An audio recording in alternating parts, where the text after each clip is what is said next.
Bonsoir à tous. Bonsoir à ceux qui nous rejoignent sur Radio Espérance. On est en direct de la paroisse Saint-Ruf à Avignon pour une retraite paroissiale pour nous préparer à la Semaine Sainte. Ce soir, nous allons parler du monde invisible encore, comme ce matin, et plus particulièrement de l'ésotérisme, de ses dangers. Et voilà, on va développer sur toutes ces thématiques-là avec le Père Baudouin. Et juste avant, comme nous le faisons depuis le début de la semaine, on va vous parler un petit peu de Pauline Jaricot, de la bienheureuse Pauline Jaricot, donc qui sera béatifiée le 22 mai 2022 à Lyon. Voilà. Et juste avant cela, je voulais simplement dire, notamment à ceux qui nous écoutent sur Radio Espérance, qu'on reçoit des intentions de prière qu'on va porter évidemment pendant la messe et demain pendant le temps de prière. On a eu beaucoup d'intentions de prière et je dois vous dire, je suis très marqué par la souffrance de beaucoup qui nous ont écrit, qui ont téléphoné. Et donc je voudrais que les auditeurs sachent que demain, pendant la veillée de prière du soir, on va intercéder pour eux, à voix haute, comme des grands. C'est pas juste on dira une prière, mais vraiment on va prier pour vous.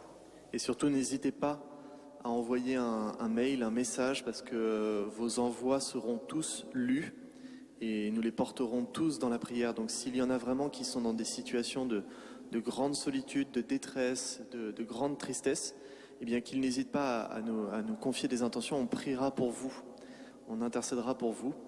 Et on invite aussi les auditeurs de Radio Espérance à prier pour tous les membres qui participent à cette retraite partout en France et dans le monde. Je voudrais saluer les services techniques de la paroisse qui nous rejoignent ce soir, dans un grand moment spirituel. Voilà, tout le monde s'y met, des vieux, des jeunes, des moustachus et des barbus. Je vous ai surpris là, Corentin, vous n'étiez pas prêt. Je suis complètement déstabilisé. Merci. Parlez-nous donc de Pauline Jaricot. Parce que nous avons tous les jours, nous choisissons des moments forts de la vie de Pauline Jaricot pour illustrer justement notre propos qui vient de cette vie-là, pour nous préparer. Et là, vous aviez quelque chose d'assez incroyable, une rencontre que Pauline Jaricot a faite et qu'en fait, nous tous, on aurait aimé faire une fois dans notre vie. Exactement, c'est même plus qu'une rencontre puisque Pauline Jaricot a eu la chance d'avoir comme ami proche le curé d'Ars, puisqu'ils sont de la même époque. Et le curé d'Ars connaissait sa famille depuis qu'elle était toute petite, donc il venait dîner chez elle quand elle était enfant. Et puis ils sont restés amis tout au long de sa vie. Et je tiens dans ma main une croix, et cette croix est importante. Alors c'est pas l'original. On va la montrer en vidéo pour ceux qui suivent sur Internet, on va faire un gros plan. C'est pas l'original évidemment, je pouvais pas vous apporter la croix originale, mais le Saint Curé d'Ars, lors de la dernière rencontre qu'il a eue avec Pauline Jaricot, juste après la confession, il lui a donné une croix qui ressemble à celle-ci, en lui disant « Ma sœur, cette croix sera votre devise ». Et cette amitié avec le Saint Curé d'Ars et Pauline Jaricot a été très importante pour elle, puisqu'elle a vécu à la fin de sa vie, ça je vous le raconterai plus tard, mais elle a eu des grandes difficultés financières, elle est morte dans une grande pauvreté et une grande solitude. Et le curé d'Ars, qu'il aimait beaucoup, lui avait confié une jeune fille qu'il avait aidée par ailleurs, qui s'appelait Maria Dubuis, et qui est devenue un peu son ange gardien toute la fin de sa vie pour l'accompagner dans son long martyre, comme on l'a déjà dit. Et sur cette croix, il y a quelque chose, donc il lui a dit cette croix sera votre devise, et ce qui est écrit sur cette croix c'est Dieu seul pour témoin, Jésus-Christ pour modèle, Marie pour soutien, et puis rien qu'amour et sacrifice, l'amour propre en murmure, mais tout bas je lui dis, le ciel en est le prix. C'est-à-dire que le prix de l'amour et du sacrifice donné et de suivre Jésus jusqu'au bout par les mains de Marie, c'est le ciel. Donc ça rejoint toute la thématique qu'on a abordée ce matin avec le monde visible invisible et où les saints peuvent intercéder pour nous. Bon là, Pauline Jaricot a eu la chance de rencontrer le Saint Curé d'Ars avant sa mort. Mais ce qui est intéressant, c'est que ça fait un rapport avec les deux thématiques que nous abordons aujourd'hui, puisque le Père Baudouin va parler là un peu plus d'ésotérisme, des dangers. C'est l'autre facette de la vie surnaturelle qu'on a évoquée ce matin. La facette un peu moins positive du monde surnaturel. Et il faut savoir que le Saint Curé d'Ars a eu des grands combats, vous le savez tous, avec le démon, qu'il a lutté ardemment contre lui toute sa vie. Et donc, voilà, on a décidé de reproduire ces croix.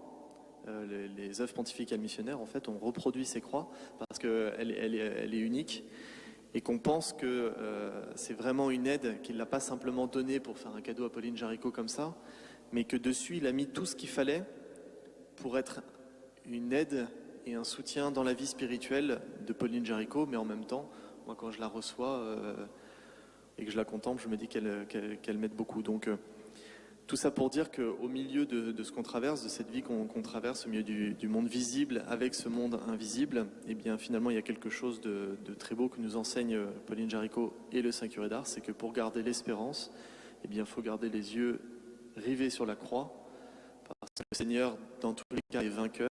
Il a vaincu toute nos tristesses et toutes nos peines et tous les démons qui peuvent nous assaillir. Donc restons fixés sur cette croix que je vais laisser dans les mains de Baudouin, puisque nous lui offrons avec joie. Ça, c'est gentil. Je voudrais dire que les œuvres pontificales missionnaires nous aident constamment tout au long de cette retraite et surtout nous permettent aussi, avec Radio Espérance, de diffuser le message. Et ce soir, justement, on va continuer à parler un petit peu de ce qui se passe dans l'au-delà, mais la face cachée de l'au-delà. Et j'aimerais vous en parler parce que on ne peut comprendre, quand on dit ésotérisme, tout le monde est attentif, vous savez. Vous pouvez remplir une salle, vous dites ésotérisme, démon, et qu'on appelle le prêtre qui a le ministère pour délivrer des démons, exorcisme. Alors là, si vous mettez ce soir soirée exorcisme, alors là, il y a tout le monde. Et tous les tarés de la terre vont venir, tous les moustachus, enfin vraiment, c'est vraiment, il y aura la totale. Pourquoi? Parce que il y a un attrait incroyable. Oui, le mystérieux, le caché, finalement le pouvoir caché que seuls certains connaissent, qui n'est pas révélé à tout le monde, et pouvoir qu'il nous faudrait pouvoir recevoir, transmettre, etc. Et puis capacité certainement aussi à toucher l'au-delà et quelque part à être immortel. C'est pas pour rien si partout, vous prenez même Hitler par exemple, Hitler avait lancé des gens à la recherche de tous les trucs ésotériques possibles. Du pouvoir des Vikings à la spatule de ma grand-mère, je crois qu'il a tout cherché partout. Bon, manque de peau, vous avez vu comment il a fini? Il est mort comme tous les autres. Et dans son linceul, on n'emmène rien, hein, on est tout nu. Il n'y a pas de poche sur un linceul. Alors c'est vrai que quand on parle du surnaturel, beaucoup pensent à des choses, je vous l'ai dit hier, les anges, je l'ai dit ce matin, ça intrigue énormément, ça intrigue beaucoup de gens, ils voudraient en savoir plus. Alors ils vont faire des essais. Ils vont voir les choses. Alors, je raconte sur l'antenne cette chose que j'ai vécue il y a quelques mois. Pardon aux paroissiens ici présents qui ont déjà entendu cette chose que je vais vous raconter maintenant, mais qui est importante. Ça m'est arrivé il y a un peu moins d'un an, en allant prêcher dans le nord de la France, à côté de Saumur. J'avais décidé pauvrement d'emmener des gens dans ma voiture pour faire un covoiturage et pour pouvoir évangéliser. Et devant l'église, ici, je récupère une personne cette femme me dit, voilà, je suis dans la même branche que vous. Je dis, ah bon, vous êtes dans la même branche que moi? Quel drôle d'oiseau ça va être.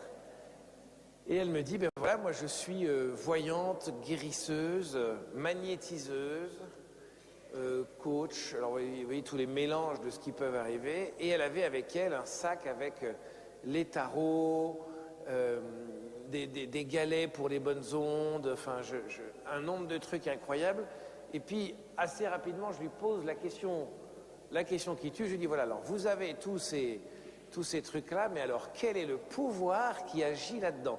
Quelle est la puissance agissante? Vous voyez, quand vous appuyez sur un interrupteur et que la lumière s'éclaire, la puissance agissante, ça s'appelle l'électricité. Quand, dans le nom de Jésus-Christ, vous chassez le démon, eh bien, la puissance qui agit, c'est Dieu. Et quand vous allez faire plein d'autres trucs qui se font partout et que vous demandez aux gens qui est-ce qui fait cette puissance-là, hier, j'ai pu rencontrer quelqu'un qui me disait que c'était des gens qui, dans leur pratique, par exemple, de gens qui sont aux soins, au corps, aux gens, pour les autres, pour augmenter ces pratiques, ils faisaient des sessions spéciales dans lesquelles ils demandaient à l'univers, je fais des grands gestes mystico-gélatineux, à l'univers d'augmenter leur puissance. Et ils y arrivaient, il se passait des choses incroyables. Alors pour vous parler de ça, pour ne pas être accusatoire et ni moralisant, mais très clair, il fallait parler des sujets qu'on a abordés avant. Parce qu'il ne suffit pas d'avoir une vie surnaturelle, il ne suffit pas de savoir que cela existe, encore faut-il choisir la bonne voie. La voie qui sera, je vous préviens, la plus rude, la plus humble, la plus modeste, mais la plus puissante et strictement la seule qui conduira dans la vie éternelle. Parler du surnaturel, c'est parler des anges. Et dès le début, je vous le racontais que les anges se sont divisés avec à leur tête le démon qui a Lucifer, qui a emmené avec lui d'autres à s'éloigner de Dieu, à refuser Dieu véritablement et à ne pas vouloir servir comme il le faut. Voici la pauvre vie de ces anges-là qui ont décrété à partir de là de ne plus accepter d'être soumis à Dieu, alors qu'ils le sont malgré tout. Ils ont donc choisi d'être comme des dieux. Vous savez ce qu'ils ont fait miroiter à Adam et Ève? Mais non, si vous mangez de ce fruit, alors vous serez comme des dieux, et Dieu ne le veut pas, connaissant le bien et le mal. Le démon rêvait de cela. Je veux, moi, être comme un Dieu, connaissant et choisissant le bien et le mal. Il a donc pris cette posture fondamentale, mais le démon a un immense défaut, il ne fait que copier et il n'a aucune espèce d'inventivité. Alors il va copier l'œuvre de Dieu qu'il connaît par cœur, il va essayer de faire pareil, sauf que comme c'est un mauvais copieur, eh bien le mauvais copieur, il se fait attraper. Mais lui, ce qu'il veut, c'est attraper les hommes et les femmes comme des mouches, pour, à travers des choses merveilleuses, les attirer vers lui et les éloigner de Dieu. Mais comme il est fin stratège et intelligent, il ne va pas débarquer en disant « Bonjour, nous allons faire ensemble de l'occultisme qui va vous détruire la vie et vous éloigner de Dieu. » Pas du tout. Il va toujours faire miroiter les choses en disant « Voyez votre souffrance, voyez votre peine, voyez votre maladie, je peux à coup sûr vous en guérir. Et la preuve que j'ai ce pouvoir, je vais vous raconter des choses sur votre vie que nul autre que vous ne sait. Et vous saurez alors que je peux, avec le pouvoir divin que j'ai reçu, vous guérir et vous faire du bien. » Les gens se disent « Mais c'est merveilleux, cette personne a reçu un don de Dieu. » Alors on y va. Et on se retrouve chez une personne qui est avec vous, qui peut-être met la main, prend votre main, etc., et puis se met à réfléchir, à prier, et vous dit « Oui, oui, je vois bien que vous êtes malade, et puis à tel âge, vous avez vécu telle blessure, telle difficulté, tel problème. » Là, vous dites « Mais comment le sait-elle? Ah, mais c'est Dieu qui m'inspire. » Et puis vous parlez de votre souci, de votre problème, et vous dites « Oh là là », et la personne là même vous dit « Mais oui, vous avez un problème avec un démon. Quelqu'un vous a jeté un sort. Il y a des sorciers dans le coin. Détendez-vous, je vais vous enlever le sort. » Alors la personne fait des incantations pour enlever ce qu'on appelle par exemple le mauvais œil. Sur une île que je nomme la Corse, où j'étais il y a quelques années, on prenait à l'époque des petits pots de bois dans lesquels on mettait de l'eau et de l'huile. Alors quand vous mettez de l'huile dans de l'eau, qu'est-ce qu'elle fait l'huile? elle se colle. Et là, on mettait ça sur la tête des gens, on faisait des grandes invocations chamaniques avec des prières secrètes, et puis au moment où on commençait à prier, tout à coup, on voyait la grosse bulle se défaire en plein de petites bulles. Et c'était le signe que ça faisait des bulles, donc c'est le mauvais esprit qui sortait. Merveilleux. Une personne vient me voir ici et me dit un jour, écoutez, moi j'ai un don incroyable, je suis capable d'enlever le feu, les brûlures.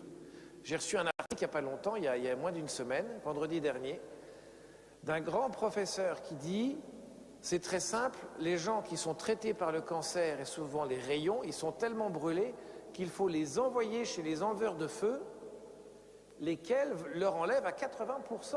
Ah, la médecine ne comprend pas, mais c'est merveilleusement efficace et il faut le faire. Et puis vous avez des gens qui vous disent voilà ce qui s'est passé dans ta vie et voilà ce qui va se passer dans ta vie. Vous avez des gens qui vous parlent en sachant des choses très étonnantes.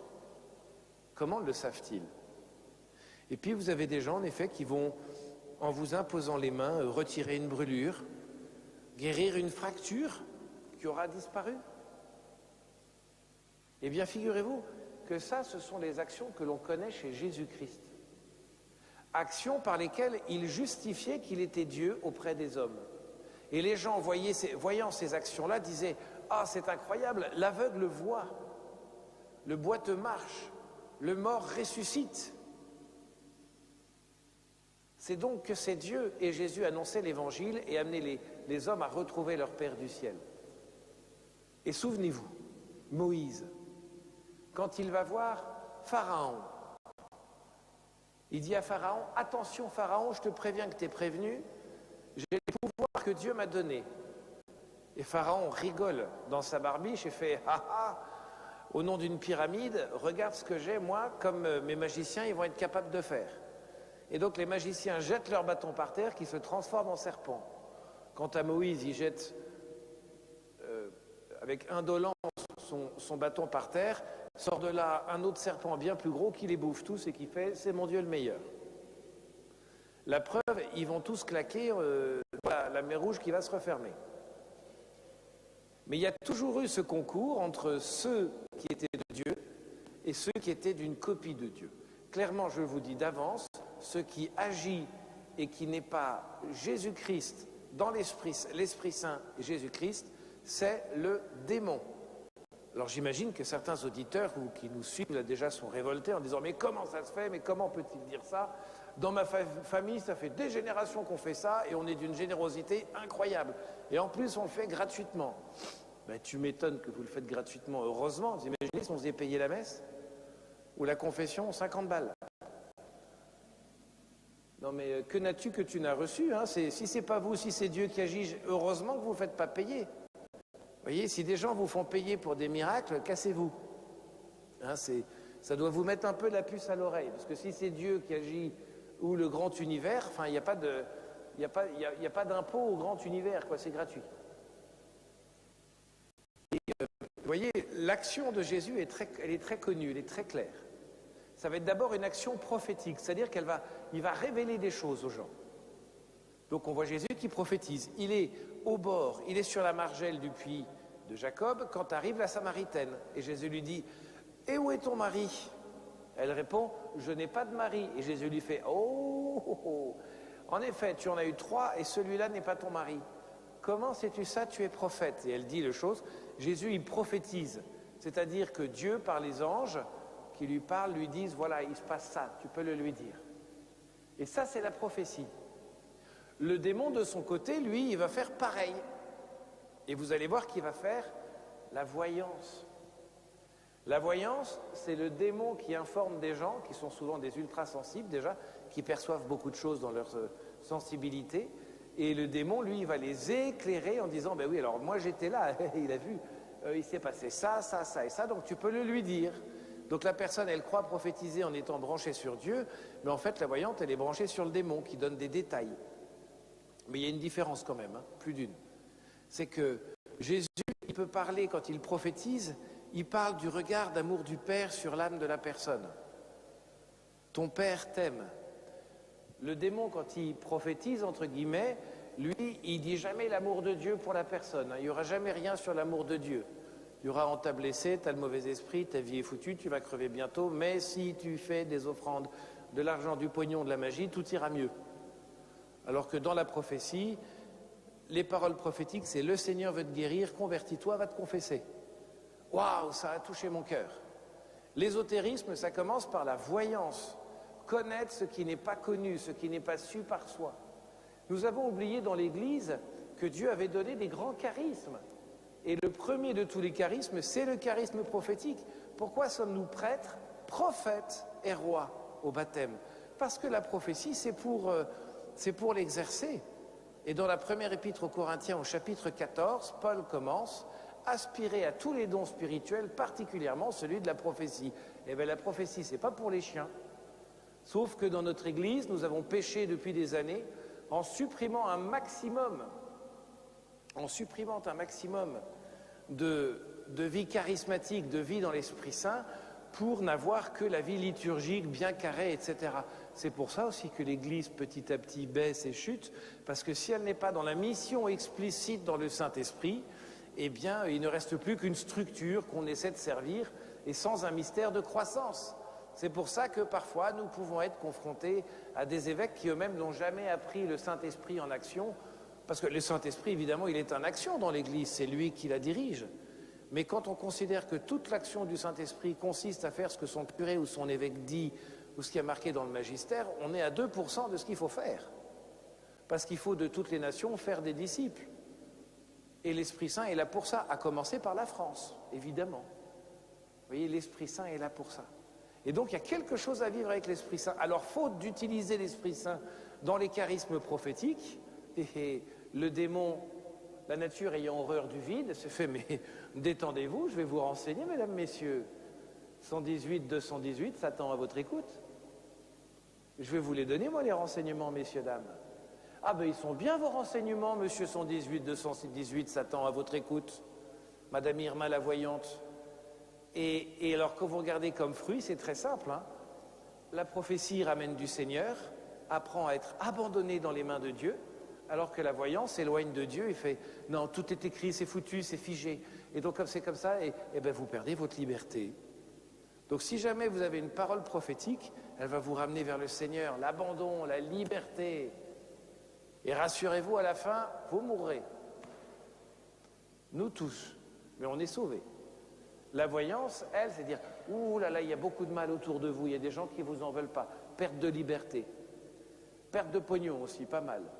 Et puis surtout, besoin d'y retourner tout le temps. Ça, c'est les charismes de prophétie, c'est tout ce qui touche la connaissance. Il y a des gens qui peuvent vous révéler des trucs, mais rassurez-vous, le démon, par exemple, il ne peut pas toucher votre âme, il ne sait pas ce qu'il y a dedans.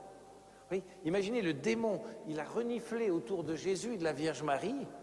Voyez, si tu es le Saint de Dieu, le gars, il ne savait pas, le démon, quand il disait à Jésus, si tu es le Fils de Dieu. S'il savait, le démon, s'il avait su exactement, il aurait dit espèce de messie, va. Non, non, il a tout le temps tourné autour du pot. Il n'a jamais pu choper son cœur, ni celui de Marie. C'est pour ça qu'il a une haine pour la femme et cet enfant.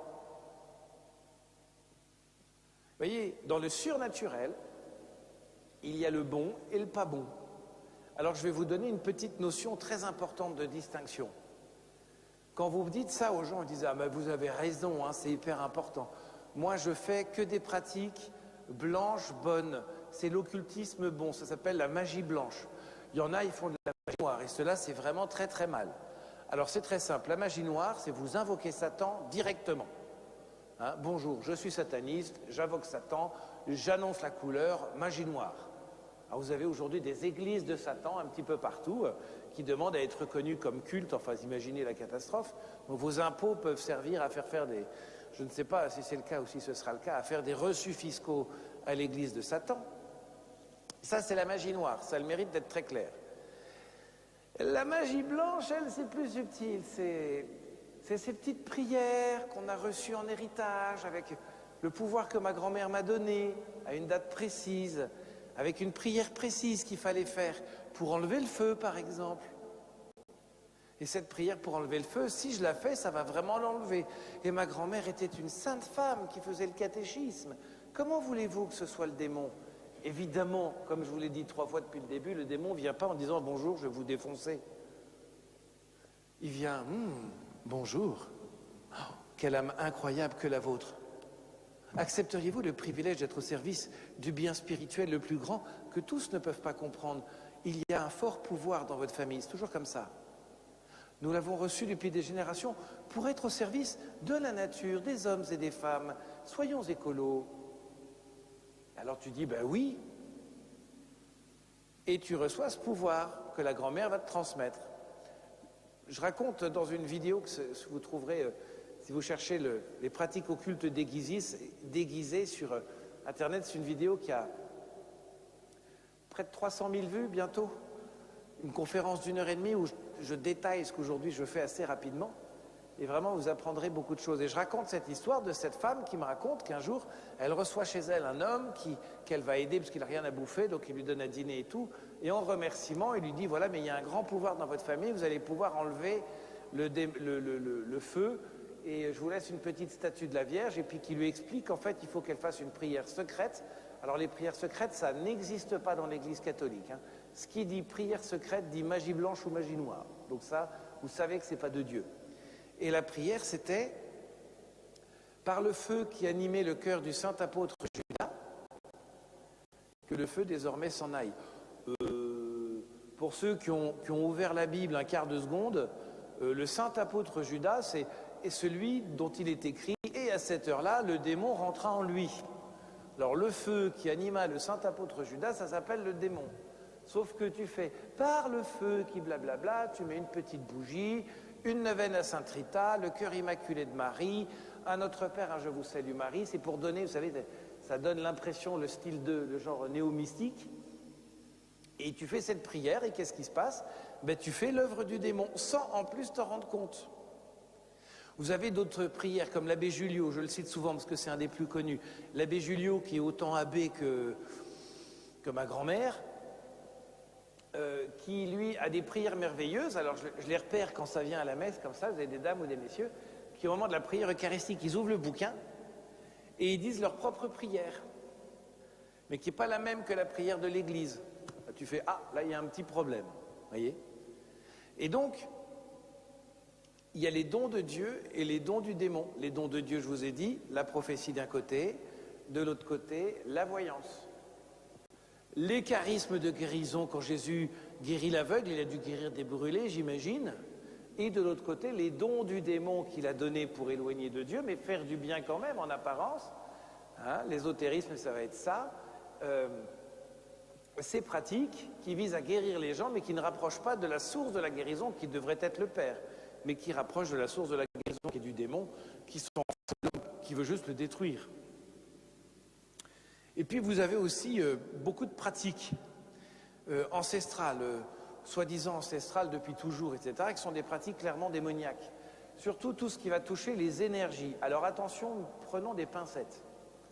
Quand je vous parle, je dégage une énergie. Quand je branche une ampoule, elle consomme une énergie. Mon cœur fonctionne parce qu'il y a une énergie, il y a des énergies dans le corps. Et ce sont des choses naturelles et bonnes. Il n'y a qu'un problème, c'est quand les gens pensent qu'ils vont gérer les énergies. Ils vous imposent les mains, et là ils disent on laisse passer les énergies, etc. Vous avez des gens, ils mettent les mains sur vous, par exemple, ils peuvent vous enlever des brûlures comme les zonas. Il y a toute une énergie qui passe. Mais quand vous leur dites quelle est cette énergie? L'univers, la nature, Gaïa, je ne sais pas, l'esprit de ma grand-mère, on entend tout. Hein. Et en fait, ils ne savent pas le dire. Le problème, peut-être que votre nature vous a rendu tellement sensible que vous pouvez même prendre les maladies qu'il y a chez les autres. Souvent, les gens qui sont comme ça sont des grands médiums, des hypersensibles qui imposent les mains, hop, ils peuvent vous prendre la brûlure, comme quelqu'un qui peut vous guérir par exemple d'un zona, et puis qui après va être épuisé, fatigué, etc. Et puis parfois avoir des gros problèmes. Pourquoi? Parce qu'à force de prendre sur toi par hypersensibilité tous les malheurs des autres, évidemment, ça te défonce. Pour peu en plus que le démon ait compris, et lui, il a compris. Il aime à se glisser dans tous les trucs énergétiques parce que c'est une porte ouverte. Quand vous laissez quelqu'un vous imposer les mains, imposer les mains, c'est la bénédiction. Quand vous laissez quelqu'un vous imposer les mains, la personne ne maîtrise absolument pas ce qui passe. Et si elle n'est pas envoyée par l'Église dans une protection que donne l'Église pour dire que c'est l'énergie du Saint-Esprit qui agit, c'est-à-dire le Saint-Esprit, hein, les énergies nouvelles de la chanson des années 80 qu'on chantait, eh bien, le Saint-Esprit, lui, quand il passe et il passe tout seul, il prend tout le terrain. Mais pour beaucoup, ce qu'ils ne savent pas, c'est que dans ces trucs d'énergie, le démon va passer incognito. Et il tisse des liens avec les gens, qui petit à petit découvrent que dans leur famille, en fait, c'est la catastrophe depuis des générations ou de pire en pire. Je raconte dans la vidéo sur Internet que le jour où j'ai annoncé que je ferais cette conférence sur l'ésotérisme, donc il y a 2 ans, je reçois un coup de fil de quelqu'un qui me dit « Écoutez, c'est insupportable, vos contre-publicités. Moi, ça fait des années qu'avec toute ma famille, on impose les mains aux gens et on les guérit et c'est incroyable ce qui se passe. Et en plus, ma mère est morte, ma maison a brûlé, j'ai perdu mon job, ma voiture est dans le fossé, mon fils a un cancer et ma sœur est en train de mourir et en plus, vous nous emmerdez en nous disant que ce qu'on fait, c'est pas bien. » Alors je lui dis « Écoutez, vous avez une force incroyable de résilience dingue. Est-ce que vous feriez-il pas un lien entre le fait que vous faites des choses et que toute votre vie part en lambeaux? » Ben non, certainement pas, parce qu'on n'est qu'amour. Je lui dis, mais être gentil, monsieur, c'est pas un métier. C'est bien, mais c'est pas un métier. Sauf que si vous faites des pratiques qui font que vous êtes berné par le démon qui passe par vous, il va passer par vous et il va pourrir la vie. Et il a réussi. Et le démon ne vous aime pas. Mais alors pas du tout.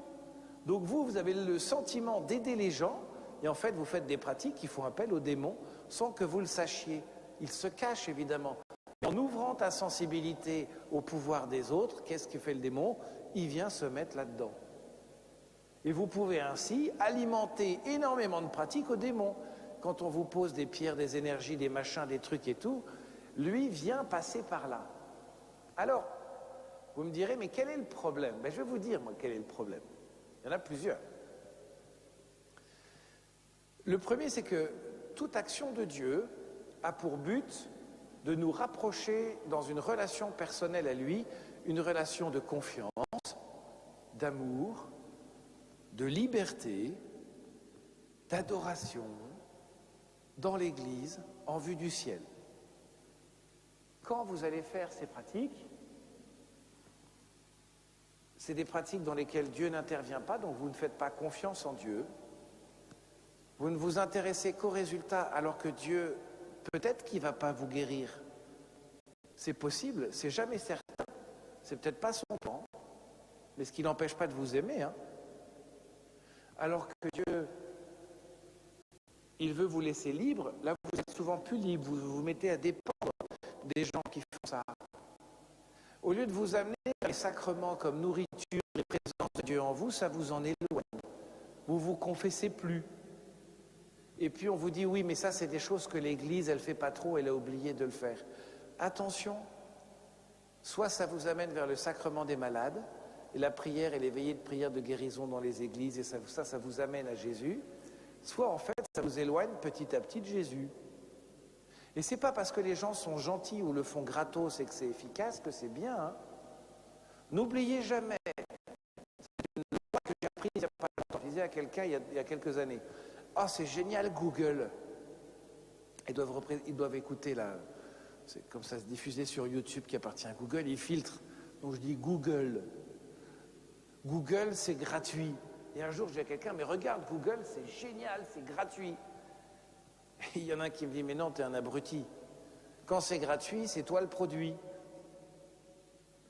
Et de fait, quand vous écrivez un email sur Google, vous dites, voilà, je voudrais acheter une chaudière, eh bien, vous pouvez être sûr que le mail d'après, vous avez une pub pour la chaudière à droite. Et en Amérique, c'est un truc de fou. Ici, en France, c'est quand même à peu près calme. Mais c'est quelque chose d'incroyable, d'incroyable. Eh bien, voyez, avec le démon, c'est pas parce que c'est gentil, que c'est gratuit, que c'est bien. C'est vous le produit. C'est vous qu'on va maltraiter, etc. Nous, on sait qu'on va mourir. Et peut-être qu'on va mourir, mais on n'a pas envie de mourir. Et s'il faut qu'on meure, ben écoutez, on mourra avec le plus d'amour possible. On essaiera de témoigner de Jésus sur la croix. Et de la résurrection, etc., etc. Mais quand on n'a pas d'espérance, on va faire tout ce qu'on peut pour être sûr de ne jamais mourir. Sauf qu'on mourra quand même. Alors les gens, s'ils n'ont pas l'espérance chrétienne, ils vont chercher toutes ces pratiques. Et le problème, il vient, c'est que si l'ésotérisme en France a autant de budget et de réussite, c'est pas pour rien. Et je vais vous donner quelques chiffres, si vous voulez bien. C'est important que vous puissiez le savoir. Ce sont des chiffres que j'ai utilisés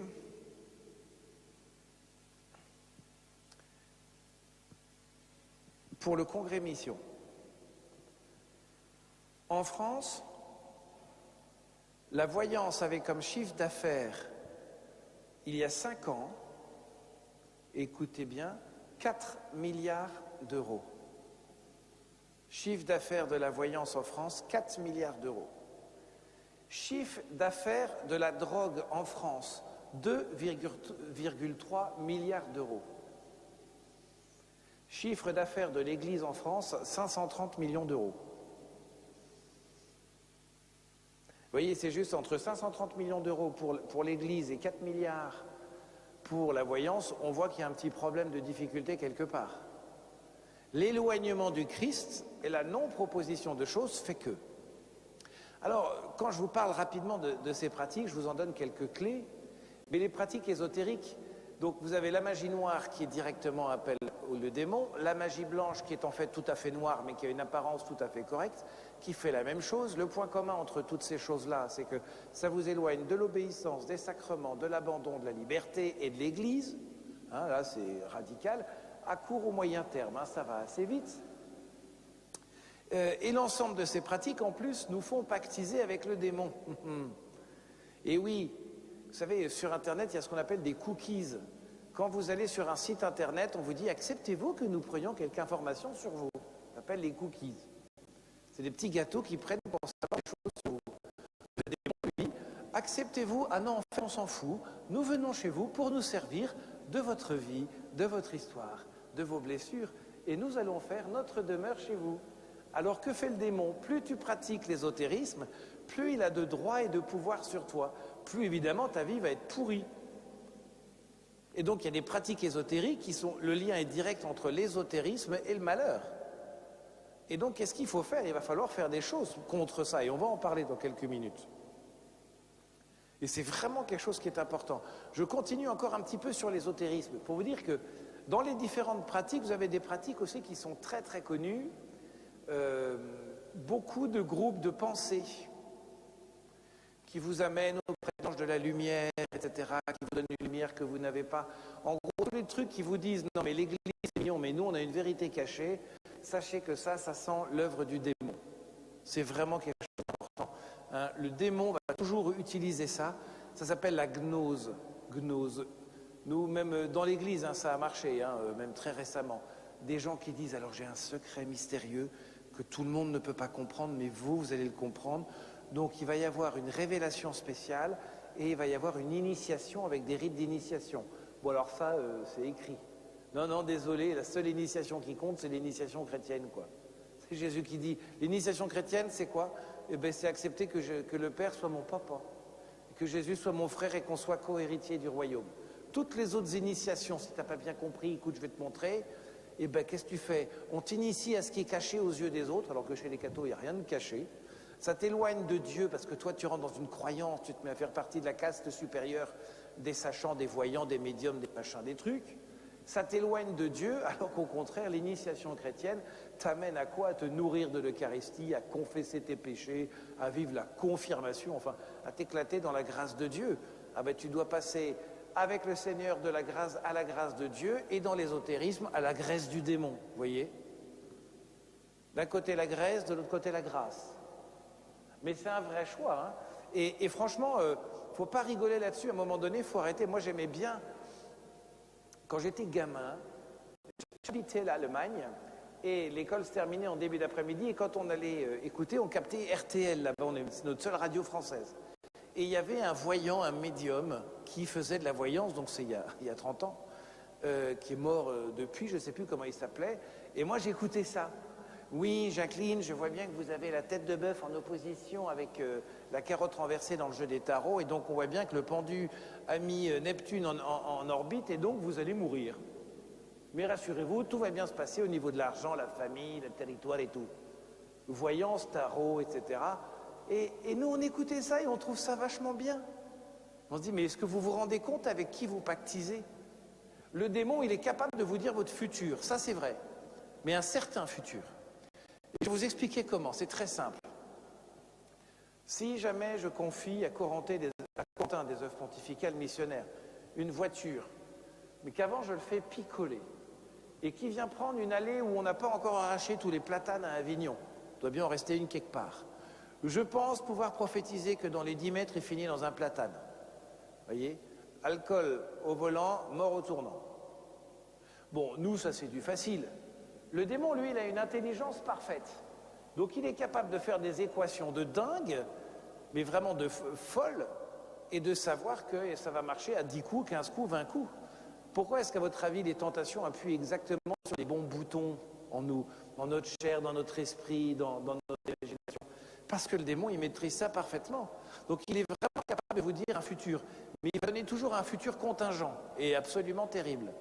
Alors que la prophétie, elle va vous dire, écoute, le Seigneur te voit comme ça, et il se passe ça dans ta vie, et il se passait ça dans ton cœur.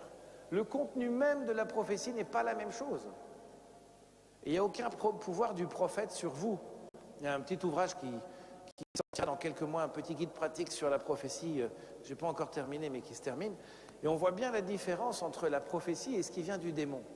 Et l'ésotérisme, toutes ces choses ésotériques bien cachées, etc., dès que c'est caché de nuit avec des flambeaux, ça dans l'imaginaire, hein, mais en gros, dès que vous faites partie de ceux qui savent et les autres ne savent pas, sachez que ça, c'est pas de Jésus. Il n'y a qu'une prière qui n'est pas, qu'on demande de ne pas dire et qui est interdite dans l'Église, c'est la prière du grand exorcisme et de l'exorcisme de Léon XIII. C'est simple, c'est une prière qui est tellement puissante que quand tu l'as dit, tu réveilles le démon, sauf que comme tu n'as pas mandat de l'Église pour le faire, le démon a tout pouvoir pour te défoncer. Donc ne pas jouer avec le feu. C'est pour ça que l'Église dit, nein, vous ne ferez pas cette prière. Moi j'ai déjà vu un exorciste venir exorciser. Le gars, c'est juste un gars, il vient avec la puissance de l'Église. Vous voyez, l'Église que les ténèbres n'auront pas, dit Jésus, hein, sous la direction certes d'hommes et femmes abrutis, dont je fais partie, mais guidés par l'Esprit Saint. Le gars arrive, il y avait une femme au sol qui avait visiblement laissé faire le démon en elle et lui avait donné un grand pouvoir. Et le démon crie, elle se débat, etc. Le gars, il prend In nomine Patris, et Filii et Spiritus Sancti, et il commence à lire la prière. Avec une platitude, on se dit, il pourrait faire ça comme dans les films, quoi. Ah ah, dans le nom de Jésus, et maintenant, tu vas voir. Pas du tout. C'était nul. J'ai vu l'exorcisme, c'était nul. Et blablabla, bla, bla, bla, dégagos, blablabla, bla, bla, va-t'en en enferos, blablabla, au nom de Jésus, pouf pouf, cassos. Au nom du Père et du Fils et du Saint-Esprit, pouf, terminé, le démon est parti.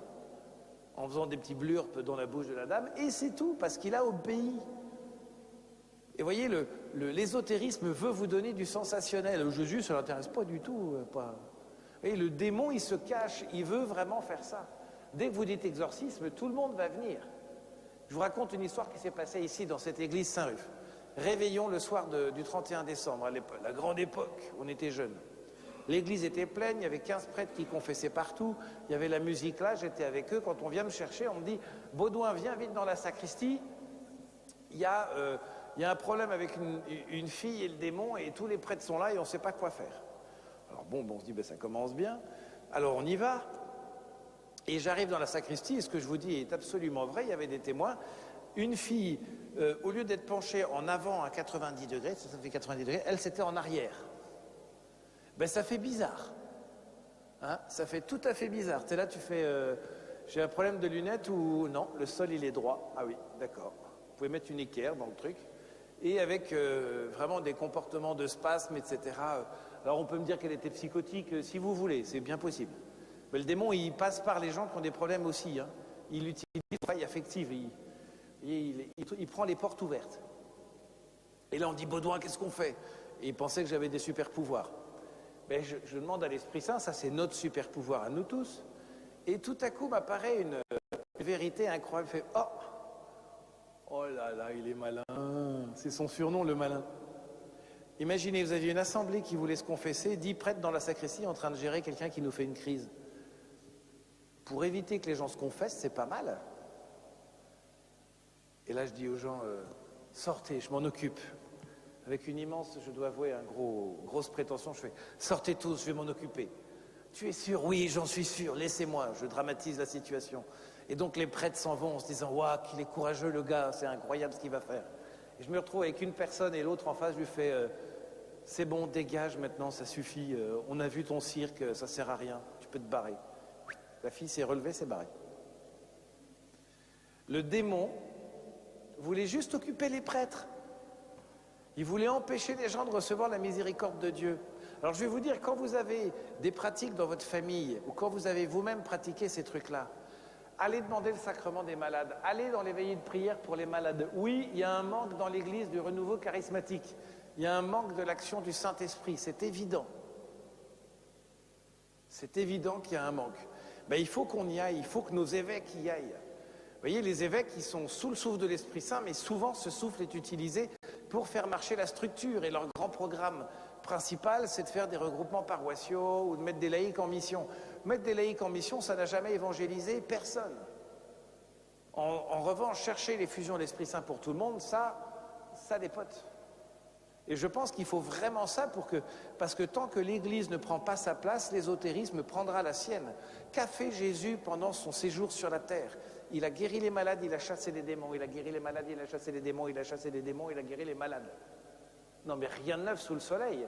Et vu le taux de voyance, le démon est à fond. Et quand on voit les attaques sur terre contre la vie, les jeunes, la famille, l'amour, etc., ne nous trompons pas, c'est vraiment ça. Donc frères et sœurs, j'achève là avant qu'on passe aux questions-réponses.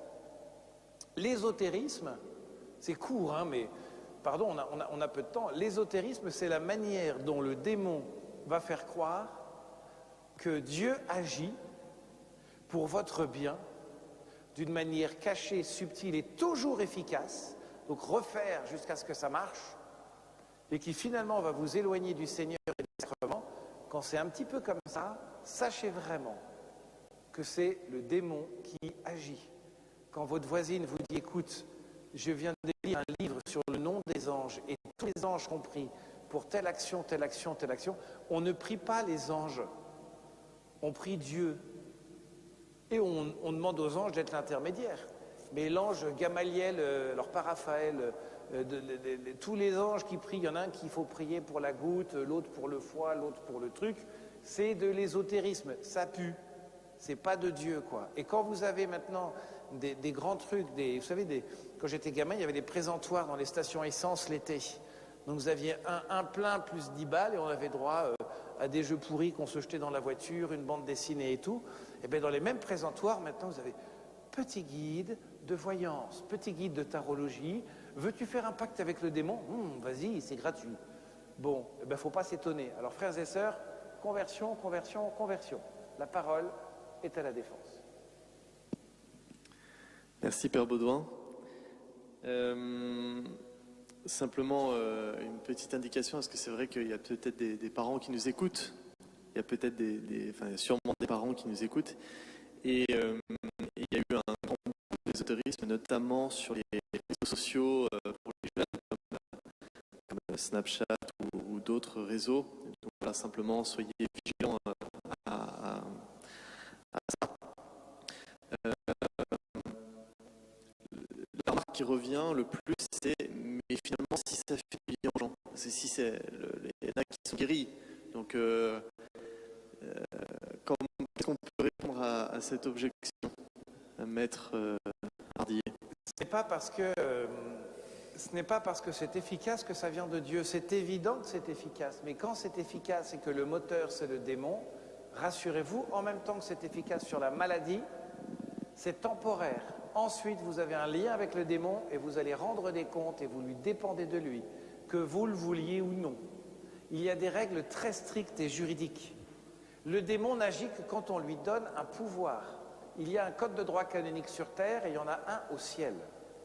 Si vous faites ce genre de pratique, vous donnez au démon des droits et ces droits, il les prend. Et les droits, vous voyez, je vous l'explique très simplement. Le droit qu'ont donné Adam et Ève, eh ben on en est tous victimes aujourd'hui, parce que c'était les premiers.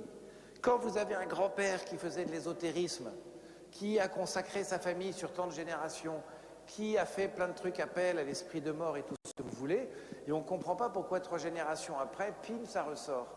Eh bien parce qu'on a donné des droits aux démons. C'est efficace, mais c'est sûr que c'est efficace, mais il faut voir le prix à payer. Merci.